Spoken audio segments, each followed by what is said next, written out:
I'm really worried about the safety of my family. A battle for power is raging in Germany. For the first time since World War II, a far-right party is expected to come second in a general election. And the country is divided. They threaten my family. My husband's not from Germany. I've come from a Jewish heritage. I don't want to live under a fascist regime. When you have no arguments, especially in Germany, then you say Nazi. We're heading directly in a situation of civil war. So I'm on a journey through the AfD heartland to find out why some German voters are going far right.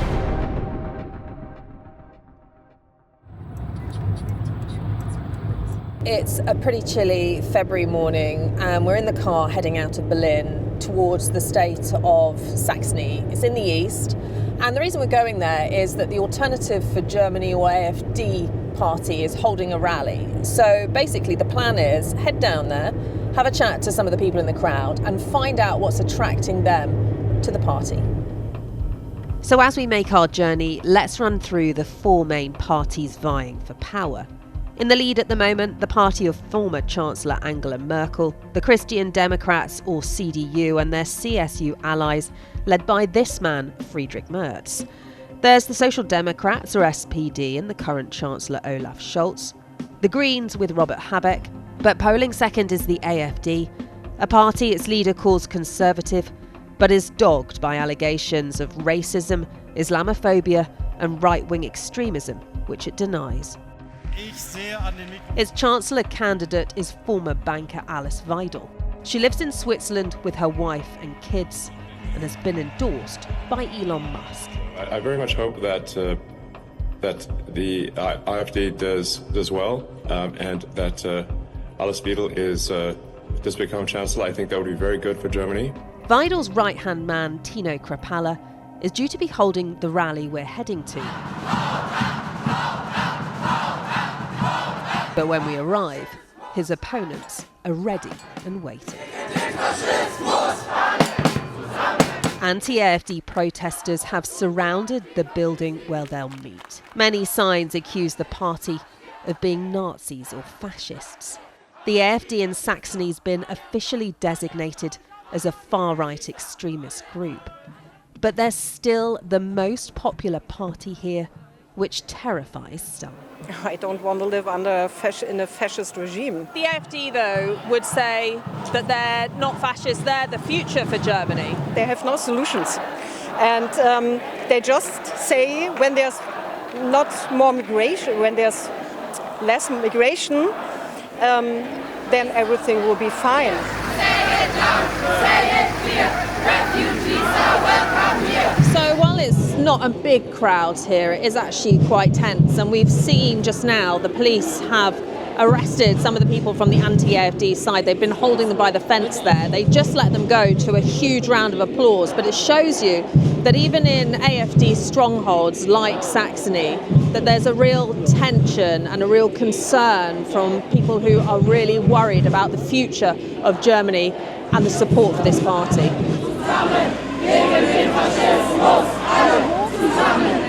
They know it's unlikely the AfD will get into government as they don't have a majority and no other party will work with them.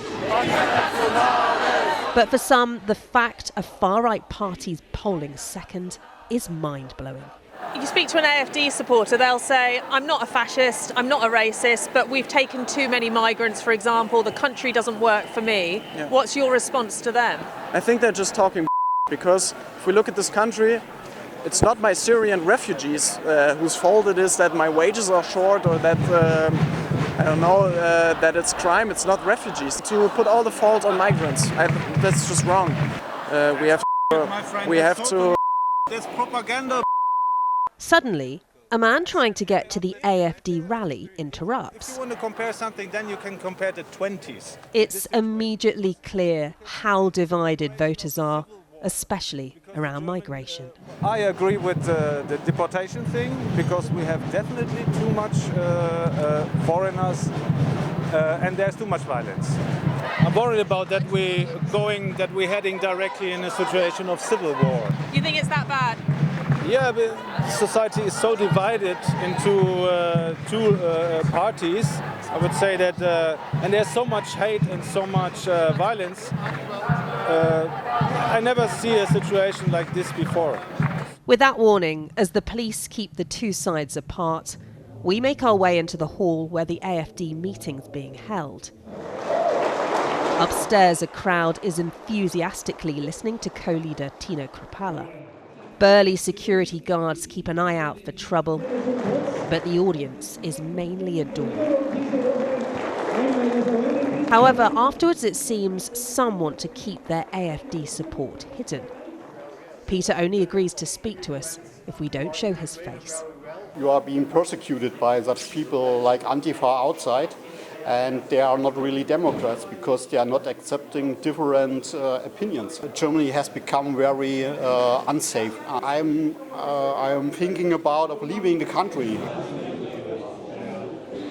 What you hear in there is quite interesting because if you are living in the UK or the US, it's really familiar. It's straight out of the populist playbook, what people are concerned about. So it might be immigration, it could be green policies, but it's things that you might have heard from Donald Trump. Refugees are welcome here. The AFD formed in 2013. In the beginning it was Eurosceptic and anti-Euro with a clear focus on the economy. But in 2015, under new leaders, it moved further right, becoming a radical populist party. The migrant crisis of 2015-16 led to increasingly anti-immigration and anti-Muslim language. Slogans including "Islam does not belong in Germany" and "Burqas, we're more into bikinis" have caused controversy. A number of party members have been accused of trivialising the Holocaust and Germany's Nazi past. In 2024, a party aide was accused of spying for China, and there were national protests after AFD members attended a meeting where the mass deportation of foreigners was discussed. But none of that seems to have dented the AFD's popularity in this election, where immigration is once again in the spotlight. With just over a week to go to the vote, an Afghan man admitted deliberately driving into a trade union protest in Munich. As police hold the 24-year-old, a few metres away, the innocents caught up in this carnage. This is one of a number of alleged attacks carried out by foreign suspects. Here, a Saudi doctor is arrested after allegedly driving into crowds at a Christmas market in Magdeburg. 6 people died and hundreds were injured. As Germans grieve and try to make sense of the senseless, the debate around migration rages. So as we head to Magdeburg to find out what people are thinking, I think it's really worth just quickly recapping the migration situation here in Germany. So Germany traditionally takes in the most asylum seekers in the EU. And in 2015, the then Chancellor Angela Merkel announced an open door policy, which saw more than 1 million people arrive. And that helped fuel resentment and has really boosted the anti-migrant AFD. In December, as Magdeburg mourned, the far right rallied. Asylum seekers out, they shouted. Some marched behind a banner saying remigration. That's a right-wing plan to forcibly deport foreigners en masse. Where's the Christmas market from here? Syrian-born Saeed says a division has opened up in the city, and some now see all migrants as the enemy. I think one person was waiting in the bus station or tram station in Hasselbachplatz, and 3 or 4 people attacked him and punched him. 2 blocks from here, someone told me his son was in the elevator. I think he's 8 or 9-year-old, and his neighbor, he tried to choke him. I will just choke him. Tried to strangle him? Yeah. Why? I don't know. And this was after the Christmas market? After the Christmas market, yeah. So people are afraid? Of course, people are afraid. People are really, really afraid.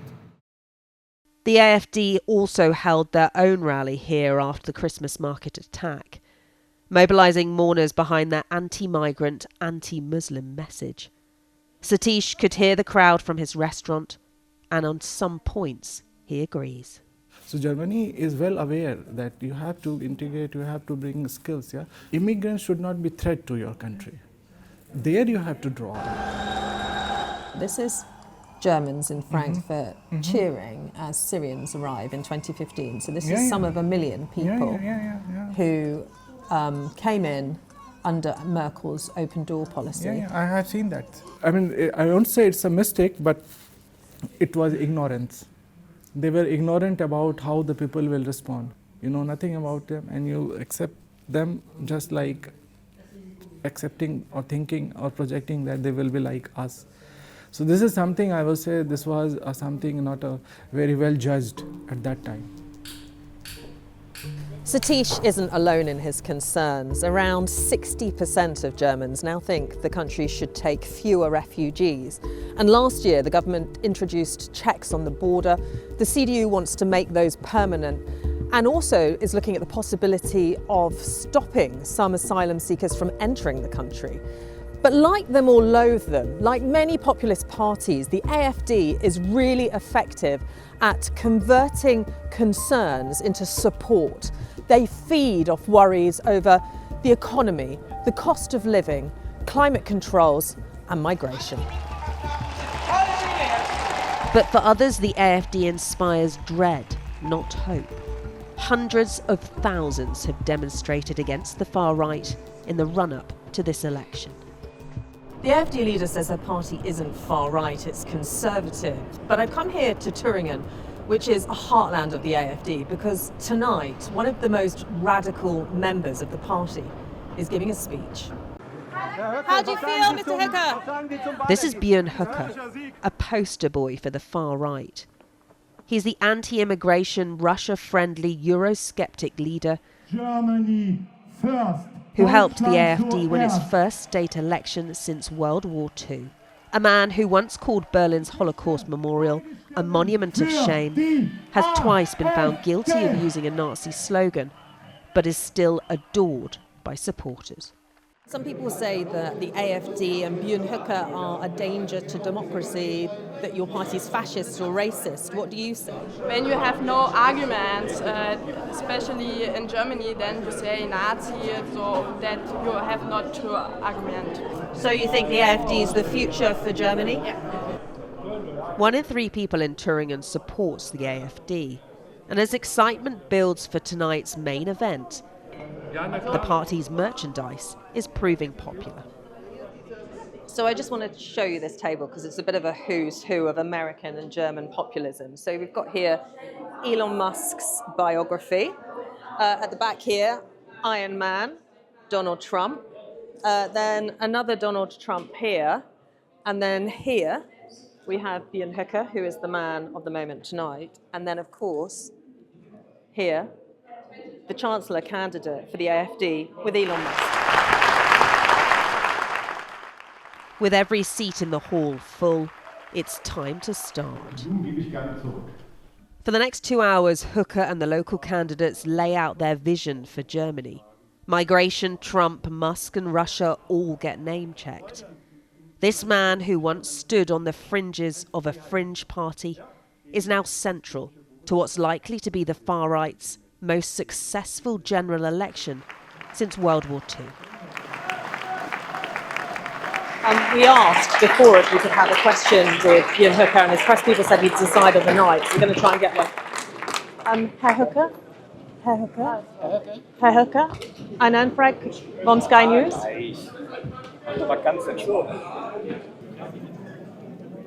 But the press have to wait. First to autographs and selfies with a long line of fans. A wake-up call to anyone still questioning the power of populism. Your critics call you and your party a danger to democracy. You've been called a fascist, a racist. What's your response to that? Das sind die Zuschreibungen der politischen Gegner. Those are labels from political opponents. The traditional parties in Germany have become indistinguishable in content.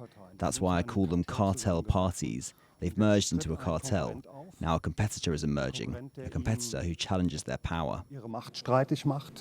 And what of Donald Trump, Musk and the US VP JD Vance, who looks open to working with the AfD. I appreciate Donald Trump for his fight against wokeness.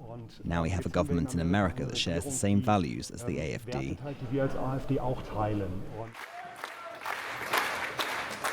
That was really interesting because while he spoke about topics you'd expect, the war in Ukraine, migration, criticism of the current government, he also said that during the world wars, Germany was surrounded by enemies. And now he claims there's an administration in the US and in Russia, which he says supports them.